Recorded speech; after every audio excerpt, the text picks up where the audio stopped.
কলকাতা গিয়ে যারা বড় বাজার যাননি তারা একবার হলেও বড় বাজার যেয়ে আসবেন, দেখতে যাবেন। কত যে সুন্দর একটা জায়গা, কত যে মজার একটা জায়গা।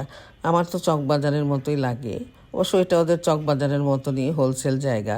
আমি কিছুই কিনি নেই, কিন্তু ঘুরতে গিয়েছিলাম। তখন ভাইফোঁটা ছিল, কালী পূজা ছিল, প্রচুর পরিমাণে ভিড় ছিল, জায়গা পাওয়া যাচ্ছিল না দাঁড়ানোর। সব রকম জিনিস, রং বেরঙের জিনিস দেখতে খুব ভাল লাগছিল, তাই আপনাদের সাথে শেয়ার করার জন্য ছোট্ট একটা ভিডিও করে নিলাম।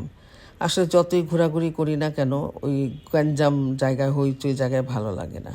ফিরে আসলাম আবার আমাদের নিউ মার্কেট, একদমই খালি, মানুষজন নাই। সব আগের সব ডিজাইনের জিনিস, নতুন কোনো জিনিসই আসে নাই। তারপরেও দুই একটা জিনিস গেলে তো শপিং করতেই হয়, শপিং না করলে কি মনে শান্তি হয়? টুকটাক জিনিস শান্তি মতন কিনলাম একটু, তারপর ফিরে চলে আসলাম আমার নিজের দেশে, যেখানে নাকি শান্তি সবচেয়ে বেশি। এবং নিজের দেশে যখন মানুষ আসে তখন ল্যান্ড করার সাথে সাথে যেন মনের একটা শান্তি হয়, এটাই দেশের ভালোবাসা।